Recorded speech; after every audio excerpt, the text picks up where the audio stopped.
Your latest news update from Western Mass News. I'm Chris Pisano with a look at your headlines. 2 men are now facing charges after allegedly flashing a gun at someone inside the Eastfield Mall yesterday afternoon. This morning, Devonta Clark and Chance Dudley were arraigned in Springfield Court.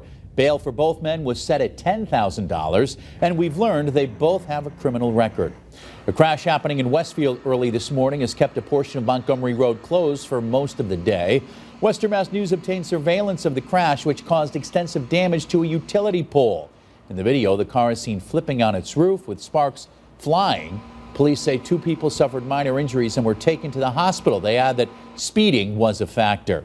And this afternoon, Governor Charlie Baker made several stops in Westfield. First, he and Lieutenant Governor Karen Polito joined the Secretary of Education at Westfield Technical Academy to announce the latest round of skills capital grants. Later, the pair joined Congressman Richard Neal and other state and local officials at Barnes Air National Guard Base to celebrate the groundbreaking of a new main terminal.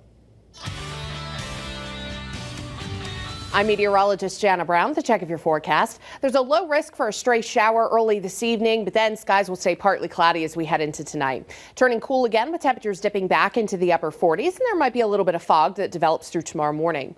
Now for your Wednesday, we're expecting another day of sun and clouds mixed. We'll have a good amount of sunshine, especially in the afternoon. A low risk for a spot shower, but that's the last little piece of energy spinning around an upper low to our north. That low will begin to move away, and cooler, drier weather will start to take over as we head through the end of the week. We're still on the mild side, seasonable temperatures in the upper 60s for Wednesday afternoon. We'll have a bit of a breeze coming down, shifting more out of the west and northwest, especially for Thursday and Friday, but breezes will be on the light side as high pressure continues to build into New England. Meanwhile, all eyes will be on Florida as Ian looks to make landfall, but the rain from Ian should remain to the south. The rest of the week is looking dry, mostly sunny, 67 for Thursday, 65 Friday with some high thin clouds. Those clouds linger for the weekend with temperatures just shy of 70. Stay with Western Mass News on air, online, and on our app throughout the day for breaking news, weather, and exclusive content.